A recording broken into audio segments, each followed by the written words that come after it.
Capítulo 12. O regime durante a gravidez. Influências pré-natais. O efeito das influências pré-natais é olhado por muitos pais como coisa de somenos importância. O céu, porém, não o considera assim. A mensagem enviada por um anjo de Deus, e 2 vezes dada da maneira mais solene, mostra que isto merece nossa mais atenta consideração. Nas palavras dirigidas à mãe hebreia, Deus fala a todas as mães de todas as épocas. De tudo quanto eu disser à mulher, se guardará ela. A felicidade da criança será afetada pelos hábitos da mãe. Seus apetites e paixões devem ser regidos por princípios. Existem coisas que lhe convém evitar, coisas a combater, se quer cumprir o desígnio de Deus a seu respeito ao dar-lhe um filho.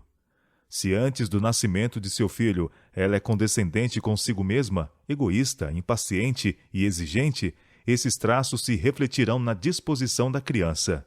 Assim tem muitas crianças recebido como herança quase invencíveis tendências para o mal.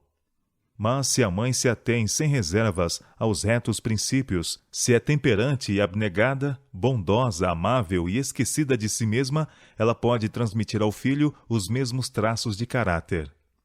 Muito explícita foi a ordem que proibia o uso de vinho pela mãe. Cada gota de bebida forte por ela ingerida, para satisfazer seu apetite, põe em perigo a saúde física, mental e moral do filho, sendo um pecado direto contra seu Criador.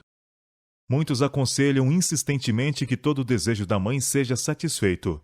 Assim, se ela deseja qualquer artigo de alimentação, mesmo nocivo, devia satisfazer plenamente o apetite. Tal método é falso e pernicioso. As necessidades físicas da mãe não devem de modo algum ser negligenciadas. Dela dependem 2 vidas e seus desejos devem ser bondosamente considerados, supridas generosamente suas necessidades. Mas, nesse tempo, mais que em qualquer outro, tanto no regime alimentar como em tudo mais, deve evitar qualquer coisa que possa enfraquecer-lhe o vigor físico ou mental. Pelo próprio mandamento de Deus, ela se encontra na mais solene obrigação de exercer domínio próprio sobre si mesma. Quando o Senhor quis suscitar Sansão para libertador do seu povo, ele prescreveu à mãe hábitos corretos de vida antes do nascimento de seu filho.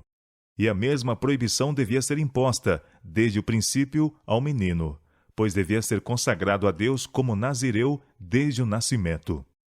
O anjo do Senhor apareceu à esposa de Manoá, informando-a de que teria um filho, e em vista disso, deu-lhe as importantes orientações.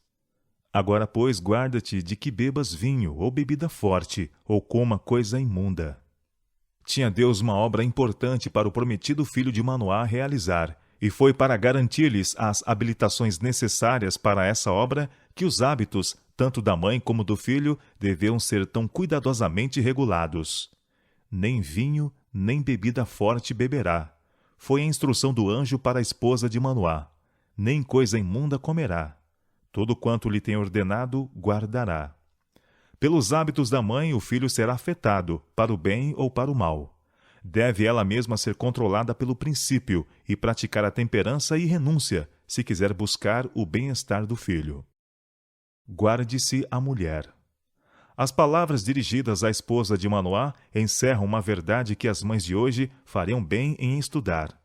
Falando àquela mãe, falou o Senhor a todas as mães ansiosas e tristes daquele tempo e a todas as mães das gerações sucessivas. Sim, toda mãe pode compreender seu dever.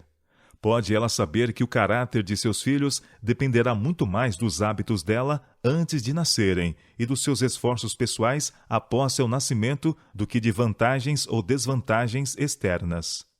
Guarde-se a mulher, disse o anjo. Esteja ela preparada para resistir à tentação. Seus apetites e paixões devem ser controlados pelo princípio. De toda mãe se pode dizer: guarde-se a mulher. Algo contra que deve lutar, se quiser cumprir o propósito de Deus para ela, ao dar-lhe um filho. A mãe, que é hábil professora de seus filhos, deve, antes de seu nascimento, formar hábitos de abnegação e domínio próprio, pois transmite-lhe suas próprias qualidades, seus próprios traços de caráter, fortes ou fracos. O inimigo das almas compreende esta questão muito melhor do que o fazem muitos pais. Trará a ele tentações a mãe, sabendo que, se não resistir a ele, poderá por meio dela afetar seu filho. A única esperança da mãe está em Deus. A ele pode ela recorrer em busca de graça e força. Não buscará em vão. Habitá-la-á a transmitir à sua prole qualidades que os ajudarão a alcançar êxito nesta vida e a ganhar a vida eterna. O apetite não deve tomar as rédeas. É erro generalizado não fazer diferença na vida de uma mulher antes do nascimento de seus filhos. Neste importante período, o trabalho da mãe deve ser aliviado. Grandes mudanças se estão efetuando em seu organismo. Este requer maior quantidade de sangue e, portanto, mais alimento da qualidade mais nutriente para se transformar em sangue. A menos que tenha suprimento abundante de alimento nutriente, não poderá reter sua força física e sua prole é privada de vitalidade. Sua roupa também precisa de atenção. Deve ter cuidado em proteger o corpo da sensação de frio. Não deve desnecessariamente chamar a vitalidade para a superfície, a fim de suprir a falta de suficiente roupa. Se a mãe se priva de abundância de alimento saudável e nutritivo, sofrerá falta de sangue, na qualidade e na quantidade. Sua circulação será deficiente, e ao filho faltarão os mesmos elementos. Os filhos serão incapazes de assimilar alimento que se possa converter em bom sangue, para nutrir o organismo. O bem-estar da mãe e do filho depende muito da roupa boa e quente, assim como de bastante alimento nutritivo. O saque extra sobre a vitalidade da mãe deve ser considerado e atendido. Mas, por outro lado, a ideia de que a mulher, por causa de seu estado especial, possa deixar o apetite de rédeas soltas é um erro baseado no costume, mas não no são raciocínio. O apetite da mulher nesse estado pode ser instável, caprichoso e difícil de ser satisfeito.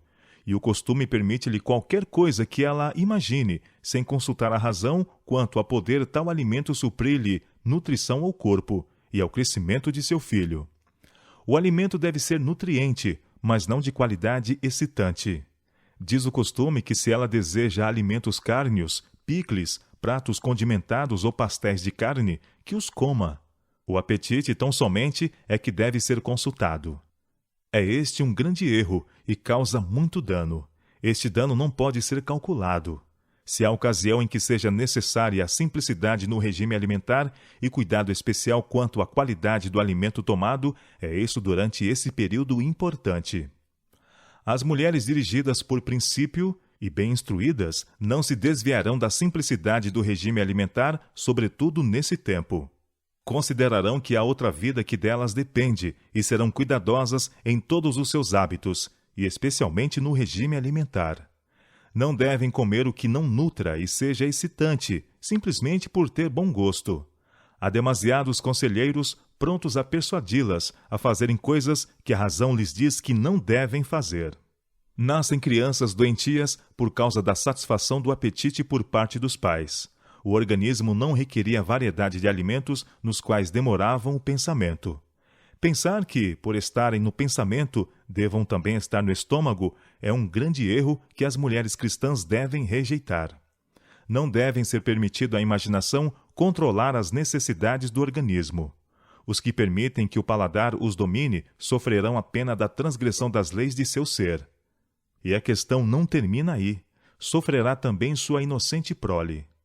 Os órgãos preparadores de sangue não podem converter em bom sangue os condimentos, pastéis de carne, picles e pratos de carne doentia. E se introduzir no estômago tanto alimento que os órgãos digestivos sejam obrigados a sobrecarregar-se do trabalho a fim de dispor dele e livrar o organismo de substâncias irritantes, a mãe faz injustiça a si mesma e põe na prole as bases da doença. Se prefere comer conforme lhe agrade e naquilo que imagina, independente das consequências, ela sofrerá a penalidade, mas não sozinha. Seu filho inocente sofrerá por motivo de sua indiscrição. Efeitos do excesso de trabalho e de um regime insuficiente. Em muitos casos, a mãe, antes do nascimento de seus filhos, é deixada labutar diuturnamente, excitando o sangue. Suas forças deviam ter sido cuidadas ternamente. Raramente são diminuídos seus encargos, e esse período que mais que todos os outros lhe deveria ser um tempo de repouso é o de fadiga, tristeza e acabrunhamento. Por demasiado esforço de sua parte, priva ela seu bebê da nutrição que a natureza lhe proveu, e excitando o seu próprio sangue, comunica ao filho má qualidade do mesmo. O bebê é privado de sua vitalidade, privado de forças físicas e mentais. Foi-me mostrado o procedimento de B em sua própria família. Tem ele sido severo e exigente. Adotou a reforma de saúde advogada pelo irmão C, e como ele, abraçou pontos de vista extremos sobre o assunto. E não possuindo mente bem equilibrada, cometeu terríveis desatinos, cujos resultados o tempo não apagará. Auxiliado por trechos extraídos de livros, começou a pôr em prática a teoria que ouvira defendida pelo irmão C, e como ele, fez questão de levar todos a adotarem a norma que ele erigira. Submeteu a família às suas regras rígidas, mas não deixou de controlar suas próprias propensões animalescas. Deixou de colocar-se à altura do alvo, subjugando seu corpo. Se tivesse conhecimento correto do sistema da reforma de saúde, teria sabido que a esposa não estava em condições de dar à luz crianças sadias. Suas próprias paixões, não subjugadas, tinham dominado, sem raciocinar da causa para o efeito. Antes do nascimento de seus filhos, não tratava ele a esposa como deve ser tratada uma mulher em suas condições. Não proveu a qualidade e quantidade de alimento necessário para nutrir duas vidas em vez de uma. Outra vida dela dependia, e seu organismo não recebia o alimento saudável e nutritivo para lhe suster as forças. Havia falta na quantidade e na qualidade. Seu organismo requeria mudanças, alimento de variedade e qualidade mais nutritivas. Os filhos nasciam-lhe com um aparelho digestivo débil e sangue pobre. Do alimento que a mãe era forçada a receber, não podia ela prover boa qualidade de sangue, e, portanto, deu à luz filhos escrofulosos.